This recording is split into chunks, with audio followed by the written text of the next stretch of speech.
ఒక రాజు దగ్గరికి ఇద్దరు స్త్రీలు తేబడతారు. ఈ ఇద్దరు స్త్రీల చేతిలో ఇద్దరు చంటి బిడ్డలు ఉంటారు. ఒక స్త్రీ చేతిలోనేమో బ్రతికున్న చంటి బిడ్డ, ఇంకో స్త్రీ చేతిలో చచ్చిన చంటి బిడ్డ. అయితే ఒక స్త్రీ రాజుతో ఇలా చెబుతుంది, నేను ఇంకొక స్త్రీ ఇద్దరం మేము ఇంట్లో ఉన్నాం. నేను బిడ్డను కన్న 3 రోజులకే తను కూడా బిడ్డను కనింది. అయితే ఒకరోజు తన బిడ్డ మీద పొరలి నిద్రలో తన బిడ్డను చంపివేసింది. ఆ బిడ్డ చనిపోయాడని చూసి ఆ బిడ్డను తెచ్చి నా పక్కన ఉంచేసి బ్రతికున్న నా బిడ్డను ఆ స్త్రీ తీసుకొని వెళ్ళింది అని మొదటి స్త్రీ తన కథను చెప్పింది. ఈ బ్రతికున్న బిడ్డ నా బిడ్డ అని మొదటి స్త్రీ చెప్పింది.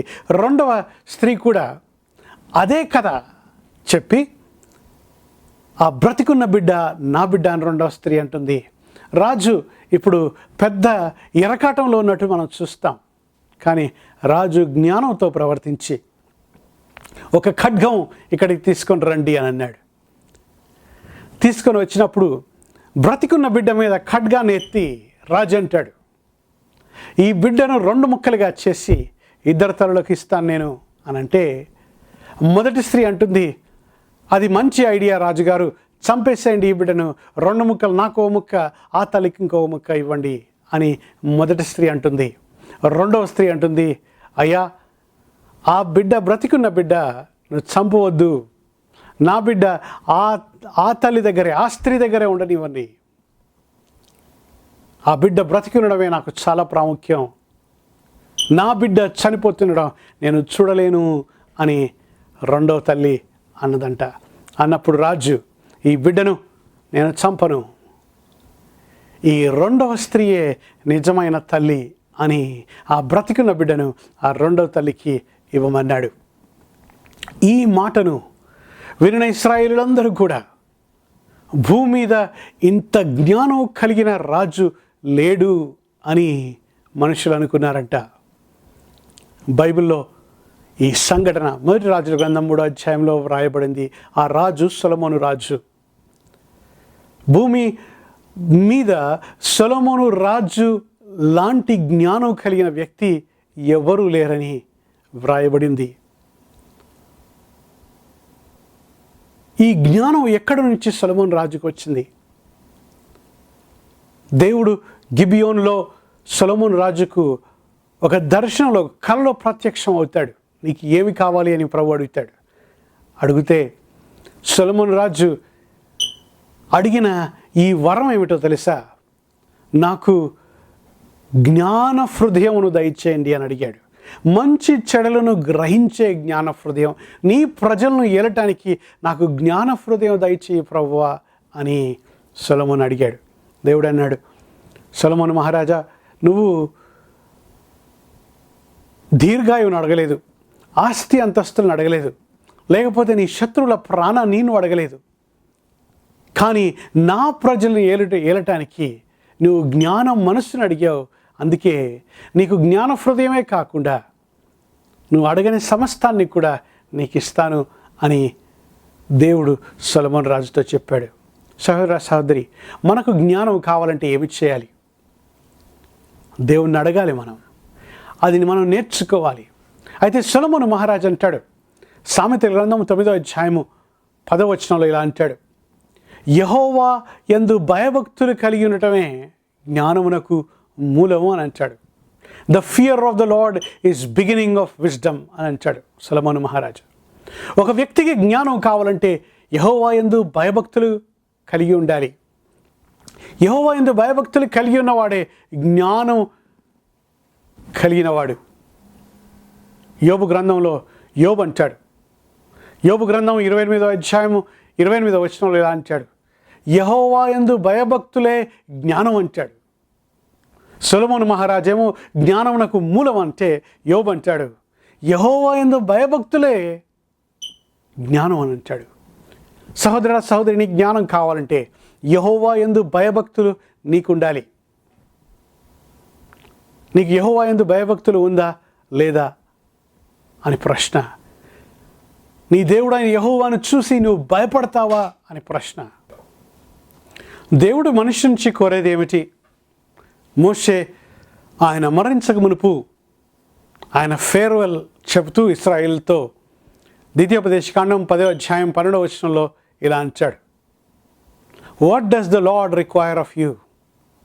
దేవుడు మేము ఏమడుగుతున్నాడు అని ద్వితీయోపదేశకాండం 10వ అధ్యాయం 12వ వచనంలో ఇలా అంటాడు, కాబట్టి ఇశ్రాయేలు నీ దేవుడైన యెహోవాకు భయపడి ఆయన మార్గములలో నడుచుచు ఆయన్ను ప్రేమించి నీ దేవుడైన యెహోవాను నీ పూర్ణ మనస్సుతోనూ నీ పూర్ణాత్మతోనూ సేవించి మేలు కొరకు నేడు నేను నీకు ఆజ్ఞాపించిన యెహోవా ఆజ్ఞలను కట్టలను అనుసరించి నడుచుకొందునని మాట కాక, నీ దేవుడైన యెహోవా నిన్ను మరి ఏమీ అడిగి ఉన్నాడు? చూడండి, ఏమడుగుతున్నాడు యెహోవా? యెహోవా ఏమడుగుతున్నాడని మోషే చెబుతున్నాడో తెలుసా? మొదటిగా యెహోవాకు భయపడి ఆయన మార్గాల్లో నడవమంటున్నాడు. యెహోవాను ప్రేమించమని రెండవ యెహోవా అడుగుతున్నాడు. మూడవదిగా ఆయన్ను పూర్ణ మనసుతోనూ పూర్ణాత్మతోనూ సేవించమని చెబుతున్నాడు. యెహోషువ చెప్పిన మాట కూడా, యెహోషువ మరణించక మునుపు యెహోషువ గ్రంథం 24వ అధ్యాయం 14వ వచనం ఇలా, కాబట్టి మీరు యెహోవా యందు భయభక్తులు గల వారై ఆయనను నిష్కపటముగా సత్యముగాను సేవించచ్చు. చూడండి, యెహోవా యందు భయభక్తులు కలవారై నిష్కపటముగా సత్యముతో సేవించమని యెహోషువ చెబుతున్నాడు. ఆయన వెళ్ళిపోకముందు, మరణించకముందు ఆఖరిగా పలికిన మాటలు యెహోషువ ఇశ్రాయేలుతో, మోషే చెప్పిన మాటని యెహోషువ చెబుతున్నాడు. సమూయేలు కూడా అదే మాట సెలవిస్తాడండి. మొదటి సమూయేలు గ్రంథం 12వ అధ్యాయం 24వ వచనంలో ఇలా అంటాడు, ఆయన మీ కొరకు ఎన్ని గొప్ప కార్యములను చేసినో అది మీరు తలంచుకొని మీరు యెహోవా యందు భయభక్తులు కలిగి నిష్కపటులై పూర్ణ హృదయముతో ఆయనను సేవించుట అవశ్యము అని అంటున్నాడు. ఆయన యందు భయభక్తులు కలిగి నిష్కపటముతో ఆయన్ని సేవించాలి అని అంటాడు. సమూయేలు చెప్పిన మాట కూడా అదే, మోషే చెప్పిన మాటది, యెహోషువ చెప్పిన మాటదే, సమూయేలు చెప్పిన మాటది. యెహోవా యందు భయభక్తులు కలిగి ఉండాలి. యెహోవా అంటే మీరు భయపడాలి అని అంటున్నాడు. దేవుని వాక్యంలో వచ్చి మనం మొదటి సంఘటన మనం ధ్యానిద్దాం. యెహోవా వాక్కు అబ్రహాముకు ప్రత్యక్షమై అబ్రహాముతో ఇలా దేవుడు మాట్లాడుతున్నాడండి, నీకు ఒకగానొక కుమారుడు, నువ్వు ప్రేమించిన ఇస్సాకును నేను చూపించే మొరయా పర్వతం మీద నాకు బలిగా అర్పించు అని అబ్రహాముతో యెహోవా మాట్లాడినట్టు మనం చూస్తాం. ఆదికాండం 22వ అధ్యాయం మొదటి 2 వచనాలు మీరు అక్కడ చదివితే మీకు అర్థమవుతుంది. అప్పుడు ఉదయాన్నే లేచి అబ్రహాము కట్టెలు పోగు చేసుకొని ఒక గాడిద మీద పెట్టుకొని కుమారుడైన ఇస్సాకును 2 పనివారిని తీసుకొని 3 రోజుల ప్రయాణం వెళుతారు. వెళ్ళిన తర్వాత మొరయా పర్వతం దగ్గరకు వచ్చినప్పుడు ఆయన కనులెత్తి చూచి పర్వతాన్ని చూస్తాడు. చూచి సేవకులతో పనివారితో ఇలా అంటాడు, మేము 2 వెళ్ళి యెహోవాకు బలి అర్పించి తిరిగి వస్తాం, అంతవరకు మీరు ఇక్కడే ఉండండి అని వారికి చెబుతాడు. అబ్రహాము కుమారుని మీద కట్టెలు మోపి ఆయన నిప్పు పట్టుకొని మొరయా పర్వతం ఎక్కుతున్నప్పుడు ఇస్సాకు అడుగుతాడు, తండ్రి బలి అర్పించడానికి కట్టెలు ఉన్నాయి, నిప్పు ఉంది, కానీ గొర్రెపిల్ల ఏది అని ఇస్సాకు అడుగుతాడు. ఇస్సాకు అడిగితే అబ్రహాం అంటాడు, యెహోవా చూసుకొను అని చెబుతాడు. అక్కడికి వెళ్ళేదాకా, పర్వతం మీద దాకా అబ్రహాము ఇస్సాకుకు తనే ఆ కాబోయే బలిపశువు అని చెప్పలేదండి. ఆ పర్వతం ఎక్కిన తర్వాత అబ్రహాము తన కుమారుడికి ఏమి చెప్పాడో బైబిల్లో రాయబడలేదు. కానీ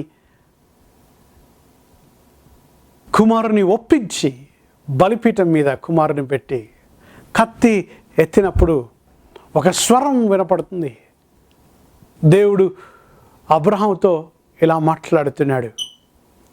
ఆదికాండం 22వ అధ్యాయం 12వ వచనంలో ఇలా వ్రాయబడింది, నీ ఒక్కడయున్న నీ కుమారుని నాకీయ వెనుతీయలేదు గనుక నీవు దేవునికి భయపడువాడవని ఇందువలన నాకు కనబడుచున్నదని. నీవు దేవునికి భయపడు వాడవని ఇందువలన కనపడుచున్నది. అబ్రహాము దేవునికి భయపడతాడో లేదో అని దేవుడు అబ్రహాముకు పరీక్ష పెట్టాడండి. ఇస్సాకును ఇవ్వక మునుపు ఆయన వాగ్దానం చేస్తాడు. అబ్రహాము 75 సంవత్సరాలు ఉన్నప్పుడు దేవుడు అబ్రహాముకు వాగ్దానం చేస్తాడు, నీకు కుమారుని ఇస్తాను, ఆ కుమారుని ద్వారా అనేక జనాలు వస్తారని ప్రభు వాగ్దానం చేస్తాడు. కానీ ఆ వాగ్దానం అబ్రహాము 100 సంవత్సరాలు ఉన్నప్పుడు నెరవేరుతుంది. 25 సంవత్సరాల తర్వాత ప్రభు ఆయన వాగ్దానం నెరవేరుస్తాడు. ఈ బాలుడు ఎదిగి ఒక వయసుకు వచ్చిన తర్వాత దేవుడు అంటాడు, అబ్రహామును పరీక్ష పెడుతున్నాడండి. అబ్రహాముకు టెస్ట్ పెట్టాడు. ఆయన యెహోవాకు భయపడతాడో లేదో చూడాలని టెస్ట్ పెట్టాడు. ఆ టెస్ట్ ఏమిటో తెలుసా? ఆ పరీక్ష ఏమిటో తెలుసా? నీ కుమారుని బలిగా అర్పించవన్నాడు. అబ్రహాము శారాతో చెప్పినట్టు మనం బైబిల్లో చదవం. అబ్రహాము ఇస్సాకుతో చెప్పినట్టు మనం ఆఖరి దాకా బైబిల్లో చదవం. అబ్రహాము తన దాసులతో చెప్పినట్టు కూడా మనం చూడం. సోదర సోదరి, యెహోవా అంటే భయం ఉందో లేదో మన హృదయంలో మనం పరీక్షించుకోవాలి. ఈరోజు అబ్రహాము జీవితంలో ఎలా మనం తెలుసుకోవచ్చో తెలుసా? దేవుడు ఆయనకు చెప్పిన మాటను ఆయన ఎవరికీ చెప్పలేదు. ఆయన చేసేంత వరకు ఎవరికి చెప్పలేదు. చాలా మటుకు మనం ఏం చేస్తామంటే యెహోవా చెప్పిన మాటను మనం ముందే ఆయన చెప్పమనకుండానే మనం అందరికీ చెప్పేస్తాం. ఆయన ఈ పని నేను తప్పకుండా చేయాలి, నీ విధేయతే నువ్వు యెహోవాకు భయపడుతున్నావని రుజువు. ఆయన చెప్పిన మాటను చేసేంత వరకు నువ్వు ఆగకుండా ఉంటే నువ్వు నిజంగా ఆయనకు భయపడినట్టు. నీకు ఎంత ఖర్చు అయినా ఎంత ఖరీదైనా యెహోవా చెప్పిన మాట నువ్వు చేస్తే నువ్వు యెహోవాకు భయపడినట్టు. యెహోవా యందు భయభక్తులు లేకపోతే, నువ్వు ఆయన చెప్పిన మాట చేయకపోతే యెహోవా యందు భయభక్తులు నీకు లేనట్టే. అబ్రహాము జీవితాన్ని చూడండి. యెహోవా ఆయనకు పరీక్ష పెట్టాడు. ఆయన ఒక్క కుమారుడు. ప్రభువా, నువ్వు చేసిన వాగ్దానాలన్నీ ఊరికే వెళ్ళిపోతాయా? నువ్వు నమ్మితే నీ పిల్లలు, నీ సంతానం ఆకాశ నక్షత్రంలో వలె ఉంటారని దేవుడు వాగ్దానం చేశాడు. నువ్వు నమ్మితే నీ సంతానం ఇసుక రేణువుల వలె ఉంటారని యెహోవా వాగ్దానం చేశాడు. కానీ ఈ బిడ్డను దహన బలిగా అర్పించమంటున్నాడు, అంటే చంపమంటున్నాడు. తర్వాత ఆ బిడ్డను మంట అంటించమంటున్నాడు, కాల్చివేయమంటున్నాడు. బూడిదైతే ఆ వాగ్దానాలను ఏమవుతాయి? యెహోవా ఇచ్చిన వాగ్దానాలు నెరవేరకుండా పోతాయా? అబ్రహాము సందేహించుంటాడా? లేదు. అబ్రహాము విశ్వాసం ఏమిటంటే, నేను ఈ బిడ్డను చంపినా కూడా యెహోవా తిరిగి లేపగలడనే విశ్వాసం. హెబ్రీ పత్రిక 11వ అధ్యాయంలో మనం ఆ విషయాన్ని చదువుతాం. నేను చంపినా కూడా ఈ బిడ్డను తిరిగి లేపుతాడు అనే నిశ్చయత కలిగి ఉంది. ఈ బిడ్డ బూడిదైపోయినా కూడా బూడిదిని కూడా బ్రతికించే దేవుడు నా దేవుడు అని నమ్మాడు. అది ఆయనకు నీతిగా ఎంచబడింది అని రోమీయులకు రాసిన పత్రిక 4వ అధ్యాయం 17 నుంచి 22 వరకు 23 వరకు మనం చదువుతాం. లేని వాటిని ఉన్నట్టుగా ఆయన పిలిచే దేవుడని అబ్రహాము కనుక్కున్నాడయ్యా. చచ్చిన వాటిని బ్రతికించేవాడని, చనిపోయిన వాటిని ఆయన బ్రతికించేవాడని అబ్రహాము నమ్మాడు. లేని వాటిని ఉన్నట్టుగా పిలిచే దేవుడని అబ్రహాము నమ్మాడు. అలాంటి విశ్వాసం అబ్రహాం కొనింది. ఆ విశ్వాసం నీకు నాకుందా అని ప్రశ్న. ఆ విశ్వాసం లేకపోతే యెహోవా పెట్టే పరీక్షల్లో మనం ఫెయిల్ అవుతాం. యెహోవా యందు భయభక్తులు ఉందని మన జీవితంలో రుజువు కానే కాదు. ఆయన చెప్పిన మాట ఏదైనా, కొంతమందికి నీ దేశాన్ని వదిలిపెట్టి వేరే దేశానికి వెళ్ళమంటాడు, చాలామంది వెళ్ళరు. నీ రాష్ట్రాన్ని వదిలిపెట్టి ఇంకో రాష్ట్రానికి వెళ్ళమంటాడు, చాలామంది ఆయన మాటను పట్టించుకోరు. నీ ప్రజలను వదిలిపెట్టి ఇంకో ప్రజల దగ్గరికి వెళ్ళమంటాడు యెహోవా. మనుషులు ఇంత ఖర్చా, ఇంత ఖరీదైన పని, ఎంత కష్టమైన పని నన్ను చేయమంటున్నాడు ఏంటి దేవుడు అని మనుషులు దేవుణ్ణే ప్రశ్నిస్తారు. ఆయన యందు భయభక్తులు ఉన్నట్టే కానీ కాదు. ఆయన ఏకైక కుమారుని కూడా అర్పించటానికి వెనుతీయని అబ్రహామును చూచి దీని ద్వారా నువ్వు నాకు దేవుడికి భయపడుచున్నావని కనబడుతుంది అని అంటాడు. సోదరా సహోదరి, నీ జీవితంలో విధేయత లేకపోతే, దేవుడు చెప్పిన మాటకు విధేయత లేకపోతే నీకు దేవుని యందు భయభక్తులే లేదు. నువ్వు దేవుని కొరకు ఎంత ఖరీదైనా, ఎంత ఖర్చైనా, ఎంత వెలైనా నువ్వు పెట్టడానికి సిద్ధంగా ఉంటేనే నీకు దేవుని యందు భయభక్తులు ఉన్నట్టు. నాకు దేవుని కన్నా నా బిడ్డ ముఖ్యం, నాకు దేవుని కన్నా నా ఉద్యోగం ముఖ్యం, నా దేవుని కన్నా నా ఆరోగ్యం ముఖ్యం, నా దేవుని కన్నా నేను ఉండే స్థలం, నా ఇల్లు ముఖ్యం అనుకునే వారికి దేవుని యందు భయభక్తులు లేనే లేదు. సహోదర సహోదరి, దేవుడు నీతో ఏం మాట్లాడుతున్నాడు ఈరోజు? నీ ప్రజలు నిన్ను విడిచిపెట్టమంటున్నాడా? నీ స్థలాన్ని నిన్ను విడిచిపెట్టమంటున్నాడా? నీకు కలిగిన నీ ఆస్తిని విడిచిపెట్టమంటున్నాడా? లేకపోతే నీ బిడ్డను ప్రభువుకు అర్పించమంటున్నాడా? ఆయన సేవ కొరకు సమర్పించమంటున్నాడా? ఏమి చెబుతున్నాడు నీతో? ఆ పరీక్ష నీ ఆరోగ్యాన్ని బలిపీఠం మీద పెట్టమంటున్నాడా? నువ్వు ఆయన మాటకు విధేయత చూపితే ఆయన యందు భయభక్తులు కలిగి ఉన్నట్టు, లేకపోతే నీకు భయభక్తులు లేనట్టే. సహోదర సహోదరి, దేవుడు కొన్ని పరిస్థితులు మన జీవితంలో, మన హృదయంలో ఏముందో లేదో, ఆయన యందు భయభక్తులు ఉందో లేదో చూడటానికి ఆయన అనుమతిస్తాడు. మోషే నీకున్నది ఏదో తీసుకోవాలని యెహోవాని అడగడయ్యా. నీకు ఇచ్చిందని నిన్ను ఆశీర్వదించడానికి, నీ దగ్గర నుంచి లాక్కోవడానికి ఆయన ఉద్దేశం కాదు. అబ్రహాం కత్తెత్తినప్పుడు యెహోవా దూత ఆ బిడ్డకు ఏమాత్రం హాని చేయొద్దు అబ్రహాము అని ఆయనతో మాట్లాడాడు. ఇస్సాకును ఆయన చంపాలనే ఉద్దేశం కాదు, ఇస్సాకును ఆయన దగ్గర నుంచి తీసివేయాలని, అబ్రహాం దగ్గర నుంచి తీసివేయాలనే ఉద్దేశం కాదు. కానీ అబ్రహాం హృదయంలో యెహోవా అంటే భయం ఉందో, భక్తి ఉందో ఆయన చూడాలనుకుంటున్నాడు. అందుకే అంతవరకు, ఆఖరి వరకు ఆయన మౌనంగా ఉండి చూస్తున్నాడు. సహోదర సహోదరి, నీ ఆరోగ్య పరీక్ష రావచ్చు, నీకు ఆర్థిక పరీక్ష రావచ్చు, లేకపోతే ఉద్యోగ పరీక్ష రావచ్చు. యెహోవా యందు భయభక్తులు ఉందో లేదో నిన్ను చూడాలనుకుంటున్నాడు. ఆఖరి వరకు ఆయన చెప్పిన పనులను నమ్మకంగా చేయి. ద్వితీయోపదేశకాండం 8వ అధ్యాయంలో ఇలా అంటాడు, నీ హృదయంలో ఏముందో చూడాలని ఆయన ఆహారం లేని స్థలానికి తీసుకొని వెళ్ళి అక్కడ మన్నాను కురిపించి నీ ఆకలిని తీర్చాడంట. నీళ్ళు లేని ప్రదేశానికి వారిని నడిపించి బండలో నుంచి వారికి నీళ్ళు తెచ్చి, మనుషులు ఆహారం వలన కాక దేవుని నోటి నుంచి వచ్చు ప్రతి మాట వలన మనుషులు జీవిస్తారని వారికి తెలియజేయటానికి ప్రభు ఆ అరణ్యంలో 40 సంవత్సరాలు అలా అనుమతించాడని ద్వితీయోపదేశకాండం 8వ అధ్యాయం మొదటి 3 వచనాల్లో మనం చదవచ్చు.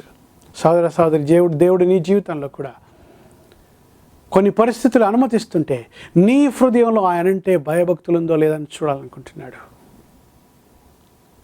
సహోదర సహోదరి, చూడండి, దేవుడు యోబు గురించి ఇచ్చిన సాక్ష్యం ఏమిటో తెలుసా? ఊజు దేశం యందు ఆయన యోబు గురించి ఇలా రాస్తున్నాడు, యథార్థవంతుడని, న్యాయవంతుడని.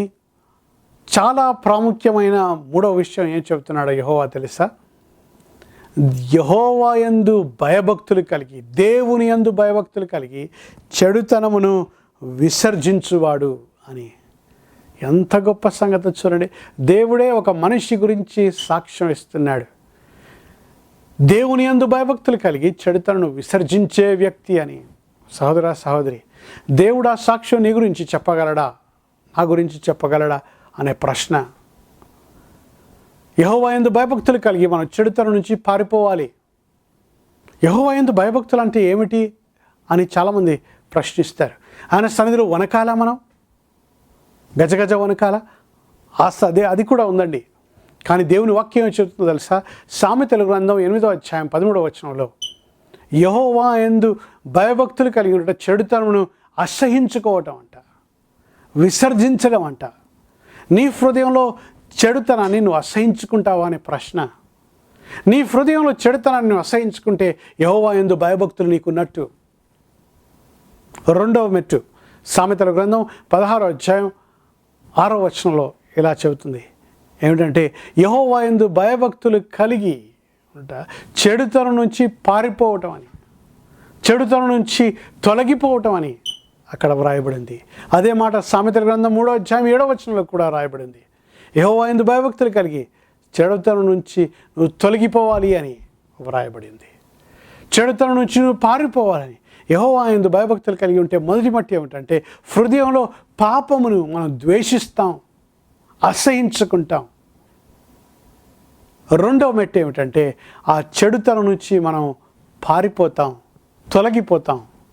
యోబు గురించి దేవుడు అంటున్నాడు చూడండి, ఆయన యెహోవా యందు భయభక్తులు కలిగి, దేవుని యందు భయభక్తులు కలిగి చెడుతనను విసర్జించువాడు అని. ఎంత మంచి మాట. నీ జీవితంలో యెహోవా యందు భయభక్తులు ఉందో లేదో ప్రశ్న ఏమిటంటే ఎలా పరీక్షించుకోవాలంటే యోబు జీవితాన్ని మనం చూద్దాం. యోబుకు ఏడుగురు కుమారులు, 3 కుమార్తెలు ఉన్నారంట. వీరు ఈ 7 కుమారులు ఒక్కొక్కరి ఇంట్లో వారు విందును ఏర్పాటు చేసుకునేవారంట. ప్రతిరోజు విందును ఏర్పాటు చేసుకున్నప్పుడు వారి 3 సహోదరులను, ఆ 3 సిస్టర్స్ని వారి ఇంటికి పిలిచి వాళ్ళ ఇంట్లో మంచి విందు చేసుకునేవారంట. ఈ విందు కాలం అయిపోయిన తర్వాత యోబు ఏమి చేసేవాడో తెలుసా? ఈ 10 మందిని పిలిచి, యోబు గ్రంథం 1వ అధ్యాయం 5వ వచనంలో ఇలా వ్రాయబడింది, వారి విందు దినములు పూర్తి కాగా యోబు తన కుమారులు పాపము చేసి తమ హృదయములో దేవుణ్ణి దూషించిరేమో అని వారిని పిలిపించి వారిని పవిత్రపరచెను. అరుణోదయం మనం లేచి వారిలో ఒక్కొక్కరి నిమిత్తము దహన బలిని అర్పించి చూవచ్చును. యోబు నిత్యం అలాగూ చేయుచుండెను. యోబు యెహోవా యందు భయభక్తులు కలిగిన వ్యక్తి చేసిన మొదటి పని ఏమిటో తెలుసా? వీరు బాగా తిని త్రాగిన తర్వాత హృదయంలో యెహోవాను దూషించారేమో అని వారిని పిలిపించి వారిని ఏం చేశారంటే తెలుసా? పవిత్రపరిచారంట, కాన్సిక్రేట్ చేశారంట. ప్రభువా వీరిని కడుగు అని వారి కొరకు ప్రార్థన చేశాడంట. ఉదయాన్నే లేచి ఒక్కొక్కరి కొరకు దహన బలి అర్పించాడంట. 2 విషయాలు చేశాడు యోబు. మొదటిగా వారిని పిలిపించి వారిని పవిత్రపరిచాడు. రెండవదిగా వారి హృదయంలో పాపం చేసుంటారేమో అని ఆయన బలి అర్పించాడంట. చూడండి, వీరు పాపం చేశారని అక్కడ రాయబడలేదు. వీరు తప్పు చేశారు, వీరి తప్పుకు ఆయన వారిని పవిత్రపరిచాడు అని లేదు అక్కడ, ప్రత్యేకపరిచాడు అని లేదు అక్కడ. వారు తప్పు చేసుంటారేమో అని, అంటే వారి జీవితంలో పాపం ఉందని యోబు, పాపం చేసుంటారేమో అని యోబు బాధపడుతున్నాడండి. పాపం చేస్తుంటారేమో అని యోబు జాగ్రత్త పడుతున్నాడండి. సహోదర సహోదరి, నీ జీవితంలో నీ భర్త పాపంలో ఉన్నాడేమో అని భార్యకు అలాంటి హృదయం ఉండాలి. భర్తకు కూడా తన భార్య హృదయంలో పాపం ఉందేమో అని భర్త కూడా ఆలోచించాలి. భార్యాభర్తలు తన పిల్లల జీవితంలో పాపంలో వారు తిరుగుతున్నారేమో అని వారిని ప్రత్యేకపరచడానికి తల్లిదండ్రులు పూనుకోవాలి. సహోదర సహోదరి, దేవుని వాక్యం మనకు స్పష్టముగా చెబుతుంది. ఒకరి హృదయంలో నేను పవిత్రుడిగా నా దేవుని ఎదుట నేను ఉండాలి అని ప్రతి ఒక్కరికి ఆశ ఉండాలి. నా భార్య పవిత్రురాలిగా ఉండాలి దేవుని ఎదుట అని ఆశ ఉండాలి. నా భర్త దేవుని ఎదుట పవిత్రుడిగా ఉండాలి. He should be holy. That should be a desire of every husband. That should be a desire of every wife. That should be a desire of every father and mother. Lord, make my family holy. సహోదర సహోదరి, యోబు భార్య ఏమి చేస్తుందో అక్కడ రాయబడలేదు. యోబు ఏమి చేశాడు చూడండి. ఒక తండ్రికి తన బిడ్డల పట్ల ఉన్న ఆ హృదయం, వారు హృదయంలో పాపం చేస్తారేమో. నీ బిడ్డలు కాలేజీకి వెళ్తూ ఉంటే వారు ఏం చేస్తున్నారు నీకు తెలియదయ్యా. వారు స్కూల్కి వెళ్తూ ఉంటే అక్కడ ఏం చేస్తున్నారో నీకు తెలియదయ్యా. నీ భర్త నీ భార్య ఆఫీస్కి వెళ్తుంటే అక్కడ ఏమి చేస్తున్నారో మీకు తెలియదయ్యా. వారు అపవిత్రమైన జీవితాన్ని జీవిస్తున్నారేమో అని నువ్వు ప్రార్థన చేయాలి. వారు పవిత్రులుగా ఉండాలని నువ్వు కోరుకోవాలి. నీ ప్రార్థన వారి పట్ల అలా ఉందా? నీ భర్త కొరకు నువ్వు ఉపవాసం ఉంటున్నావా? భర్త తాగుబోతు అయితే భార్యకు ఎంత వేదన. ఆ తాగుబోతు భర్తను మార్చుకోవాలంటే భార్య ఎంత ఉపవాస ప్రార్థన చేయాలి. ఎందుకంటే తను మార్చలేదు, దేవుడే మార్చాలి. తిరుగుబోతైన భార్యను, దుబారాగా ఖర్చు చేసే భార్యను మార్చాలంటే భర్త మార్చలేడు, తన దేవుడే మార్చగలడు. దాని కొరకు ప్రభువా తనను పవిత్రపరచు, తన హృదయాన్ని శుద్ధీకరించు, తన హృదయాన్ని మార్చని ప్రతి భర్త తన భార్య కొరకు ప్రభు సన్నిధిలో ప్రార్థించాలి. అలాంటి భర్తలు కావాలి, అలాంటి భార్యలు కావాలి. ఈరోజు తన పిల్లల కొరకు ఉపవాసం ఉండి ప్రభువా వారిని పవిత్రపరచు, ప్రభువా లోకము లోకాశలు వారిని అంటకుండా నువ్వు చేయని మనం ప్రార్థించాలి. అలాంటి ప్రార్థన నీకు లేకపోతే యెహోవా యందు భయభక్తులు లేనట్టే. యోబు మొదటిగా ఏమి చేశారంటే ఒక్కొక్కరిని పిలిచి వారిని పవిత్రపరిచాడు, వారిని కాన్సెక్రేట్ చేశాడు, వారిని పరిశుద్ధపరిచాడు. మనం ఏమి చేయాలంటే క్రీస్తు రక్త ప్రోక్షణ కిందికి మన కుటుంబాలను తీసుకొని రావాలి. క్రీస్తు రక్త ప్రోక్షణ కిందికి భర్తను భార్యను తీసుకొని రావాలి, బిడ్డలను తీసుకొని రావాలి. వారి పాపమును ఒప్పుకోవాలి. భర్త పాపం చేస్తే భార్య ఏమి చేయాలో తెలుసా? భర్త తాగుబోతే భార్య ఆ ప్రభు సన్నిధిలో ఆ పాపాన్ని ఒప్పుకోవాలి. అయ్యా నేను ఇతరుల పాపాన్ని ఎలా ఒప్పుకోవాలని మీరు అడగొచ్చాము. నెహెమ్యా ఇశ్రాయేలు పాపమంతా ఆయన ఒప్పుకున్నాడయ్యా. నెహెమ్యా గ్రంథం 1వ అధ్యాయం మీరు చదవండి. ఇశ్రాయేలు పాపమంతా కూడా దానియేలు ఒప్పుకున్నాడు. దానియేలు గ్రంథం 9వ అధ్యాయం మీరు చదవండి. ఆయన ప్రార్థనలో ఇతరుల పాపాన్ని మీరు ఒప్పుకోవచ్చు, నీ భార్య పాపాన్ని నువ్వు ఒప్పుకోవాలి. ప్రభువా నా భార్య నీ సన్నిధిలో తప్పు చేస్తుంది, తనను క్షమించు ప్రభువా అని నువ్వు ప్రాధేయపడాలి. భర్త పక్షంగా భార్య ప్రభు సన్నిధిలో ఏడ్చి ప్రాధేయపడాలి. ప్రభు ఆయన జీవితాన్ని కాపాడయ్యా, నీ రక్తంతో ఆయన కడగయ్యా, ఆయన పవిత్రపరచయ్యా. తల్లిదండ్రులు బిడ్డలు తప్పిపోతుంటే ప్రభు సన్నిధిలో విలపిస్తూ ఏడుస్తూ వారు ఉపవాసంతో ప్రభువా నీ రక్తంతో వారిని కడుగు ప్రభువా. మన కుటుంబం దేవుని ఎదుట పరిశుద్ధంగా ఉండాలని ప్రతి ఒక్కరికి ఆశ కలిగి ఉండాలి. అలా ప్రార్థన చేయాలి, అలా ఆశ కలిగి ఉండాలి. అంత మాత్రమే కాదు, యోబు ఏం చేస్తాడో తెలుసా? ఉదయాన్నే లేచి ఒక్కొక్కరి కొరకు బలి అర్పణ అర్పించాడంట. 10 మంది పిల్లలు ఉంటే 10 బలి అర్పణలు ఆయన చేశారంట. చూడండి, నీకు 5 మంది పిల్లలు నా 4 పిల్లలు నా 10 మంది పిల్లలు నా యోబు వలె చేయడానికి నువ్వు సిద్ధమా? ప్రభు సన్నిధిలో ప్రభా ఒక్కొక్కరి కొరకు నేను ప్రార్థించేవాడిగా నన్ను చేయి, ఒక్కొక్కరి కొరకు నీ సన్నిధిలో నేను వేచి ఉండేవాడిగా నన్ను చేయి, ఒక్కొక్కరి కొరకు నేను క్రీస్తు సిలువ దగ్గరికి నేను వారిని తీసుకొచ్చిన వారిగా నన్ను చేయి ప్రభువా. అంతకన్నా గొప్ప బలియాగం లేదు కదా ప్రభువా. ఆ సిలువ నీడ కిందికి, సిలువ రక్త ప్రోక్షణ కిందికి ప్రతి ఒక్కరు రావటానికి నాకు సహాయం చేయి ప్రభువా అని అడగాలి. సహోదర సహోదరి, అలాంటి ఆశ నీకుందా? అప్పుడే నీకు దేవుని యందు భయభక్తులు ఉన్నట్టు. యెహోవా యందు భయభక్తులు కలిగి ఉన్నట్టు ఏమిటంటే చెడుతనను విసర్జించుకోవాలి. నీలో ఉన్న చెడుతనను విసర్జించుకోవాలి. మొదటిగా ప్రభువా నన్ను పవిత్రపరచని నీ కొరకు నువ్వు ప్రార్థన చేయాలి.